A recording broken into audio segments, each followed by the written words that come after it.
particularly I would say Jawaharlal Nehru's India, there has been a decline in that salience since. For although the structure of the United Nations has assisted in preventing a third world war, and therefore to that extent international peace and security have been safeguarded on the basis of universally accepted principles, the fact is that much of international foreign policy action is taking place outside the framework of the United Nations. And this characterized the United Nations even from its start, although it has become more and more evident subsequently. For example, one of the great conflicts that broke out soon after the UN was formed was the war in Korea. And at that time, seeing that the United States was exercising all its muscle to condemn communist China, which was not represented in the United Nations or in the Security Council, but was represented through Chiang Kai-shek, who had been defeated in the civil war in China, the Union of the Soviet Socialist Republics made the great mistake of walking out of the UN. And the United States then took advantage of that situation to produce what was called a Uniting for Peace resolution, which brought the UN in, but didn't bring in the Soviet Union and all those who supported it, and created an awkward position for a country like ours, which was non-aligned. And yet it's interesting that by the time the war was coming to some kind of a conclusion, and two states of North and South Korea, called respectively the Democratic People's Republic of Korea and the Republic of Korea, were coming into existence, they couldn't end the war without having what was called a neutral nations repatriation commission.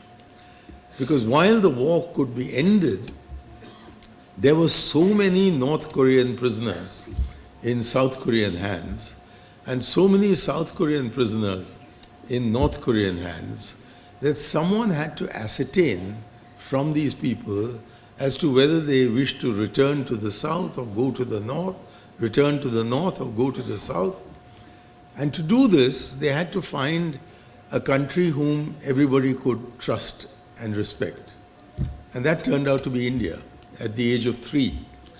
I say at the age of 3 because we were born in 1947 as an independent country. The war in Korea began in 1950. And by 1953, we had so established our credentials at the United Nations and outside, despite being a non-aligned country, that we were invited to become the chairman of the Neutral Nations Repatriation Commission. And that was in some ways India's first big bow upon the international stage.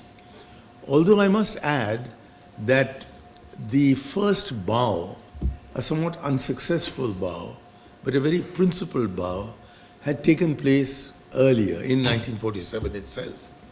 And this was over the question of what was to be done with the League of Nations mandate to Britain to make the Palestinians grow up. That was the kind of colonial attitude that went into the creation of these mandates. And the British were getting ready to cut and run. And they had, in the meanwhile, announced formally back in 1917 that they would support the establishment of a large Jewish community in the Arab homeland. And Gandhiji's reaction to that was to say that Palestine belongs to the Arabs, even as England belongs to the English and France to the French. And so India, even before independence, was nominated to a committee to consider what should be done about the independence and or partition of Palestine. And since we ourselves were in the throes of the partition of India, and we didn't see partition as a solution, India took the lead in those committees to argue against the partition of Palestine and to suggest that perhaps a more enduring solution would be to have in Palestine a region which would be populated by a majority of Jews and which would be sufficiently autonomous as to give most rights to that region. And then another region which would be populated by a majority of Arabs, and they would have some kind of a majority there in autonomy. And then they would have a common government that would be commonly elected by the Jews and the Arabs of the new state, the new independent state, which might have been perhaps called Israel-Palestine or given some such name. But while we had a majority to begin with, because both the Soviet Union and the United States were so keen on establishing a Jewish homeland, they succeeded in prevailing over most other countries to support the partition of Palestine. And India was the only non-Arab, non-Muslim country to vote against the partition of Palestine.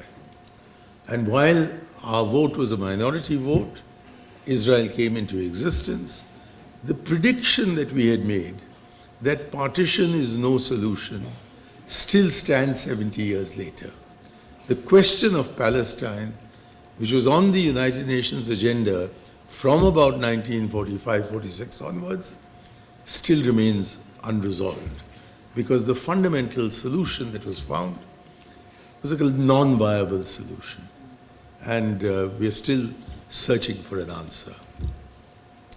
Then later came the Indochina War, and that was taken outside the framework of the United Nations. And to find a solution to that problem, they met in Geneva, but not under the aegis of the United Nations. There were 9 members of the United Nations, but not as members of the United Nations, discussing this issue in Geneva. And Krishna Menon he was not invited to the conference. He just parked himself at the Beau Rivage Hotel in Geneva and let it be known that he was available, that India was available. And the result of that was that Pierre Mendès France, the Prime Minister of France, he said that the conference was a 10-member conference, 9 at the table and 1 outside, because India alone was in a position to convey messages between the North Vietnamese and the Americans, between the Communist Chinese and the Americans, and vice versa. And the discussions were so heated that although the name of the United States figures as among the parties to the final decision, the Walter Badel Smith, the US representative, refused to sign that agreement. So if it hadn't been for India, they wouldn't have been able to sort out the issues. And in consequence of that, 3 commissions were set up for supervision and control. They were called the International Commissions for Supervision and Control, 1 in Vietnam, 1 in Cambodia, and 1 in Laos. And India was requested to be the chairman of each one of these commissions. That was the kind of influence that we had, and the United Nations was one of the forums in which this confidence was expressed. Indeed, in 1953, Mrs. Vijayalakshmi Pandit became the first Indian president of the UN General Assembly, and we've never been given that honor since. It was only in 1953 that we were president for the General Assembly session. But when leaders like Jawaharlal Nehru went to the United Nations, despite the fact that they brought no military power to the forum, they brought no economic strength to the forum, they brought very little political influence to the forum, what they did bring was a kind of moral presence. even as the freedom movement had been characterized by a moral approach which said no to violence and which said essentially that we have to persuade the other side to see the wrong of their ways so that the enemy voluntarily recognizes what is wrong and ensures what is right while continuing to remain friends, which was a political tactic that had never before been tried in human history and which has never since been tried. I mean, these were moral attitudes that were supposed to be religious or spiritual. You could associate it with the Buddha, you could associate it with Mahavir Jain, you could associate it with Jesus Christ, but associated with politics, it was only Gandhi and the Indian freedom movement that showed that. So because of this moral stature, it was possible for people like Jawaharlal Nehru to be disproportionately influential in the deliberations of the United Nations. And perhaps the area in which they were most influential was with regard to disarmament. One of the ironic things about the UN, and you're all going to be discussing this subject in your technical sessions, is that the very first resolution of the UN is numbered 1-1 because it's the first resolution of the first session, moved by the United States of America, said that we should all get rid of nuclear weapons and move towards general and complete disarmament. And yet, at the height of the Cold War, between them, the nuclear weapon powers had the capacity to wipe out the world 51 times over. You might think it's okay to wipe out the world once, but 51 times over, it requires a certain lunacy to imagine that the more you have the capacity to destroy everything that exists, the more powerful you are. And yet, that was the language that overtook Resolution 1-1, which symbolizes the failure of the United Nations despite its successes in the area of decolonization. And it was Jawaharlal Nehru who, at the 15th session of the United Nations, placed before the international community a resolution of the General Assembly, but it was a non-binding resolution because it did not involve the concurrence of the UN Security Council, for general and complete disarmament, beginning with nuclear disarmament, to which everyone subscribed. It was a unanimous resolution. But I'm afraid the atmosphere in which some of these positive things were done in the first decade or two of the United Nations has started disappearing. They do have provision for the UN Security Council to be able to take the kind of decisions that would maintain international peace and security. But because of the Cold War, it got stymied by the Soviet veto or the US veto, depending on what the issue was, on most questions of international peace and security. So that when Suez took place or the carnage in the Congo started, once again the world was looking for somebody who would either help to make the peace or to maintain the peace. And India then became the favorite. So India led the peacekeeping force in Gaza after the 1956 war between Britain, France, and Israel on the one hand, and Egypt and other Arab countries on the other. When immense internal trouble broke out with the decolonization of the Belgian Congo, once again, it was the Indian peacekeeping force that held the fort. When in Cyprus, the Turks and the Greeks went for each other's throats, again, it was India that was requested to lead the peacekeeping force there. And we've continued to be an extremely important contributor to these peacekeeping operations since then, although several other countries, including Pakistan and Bangladesh, apart from several others, have come to the fore and have become perhaps more significant in this area than has India, whose involvement has diminished since the 1960s instead of increasing. The result of all this, and I'm running out of time so I'll terminate here, is that even the United Nations is used by India more for bilateral purposes than for multilateral purposes. For if you read the speeches of successive prime ministers and foreign ministers, very quickly Pakistan comes into it either deliberately or indirectly. And the main media attention is not on what happens in the UN, but whom the Prime Minister is meeting on the sidelines. The main conference becomes a sideshow, and the sidelines become the main show. And this, I think, is also illustrative of a decline in the salience of the United Nations to the foreign policies of various countries.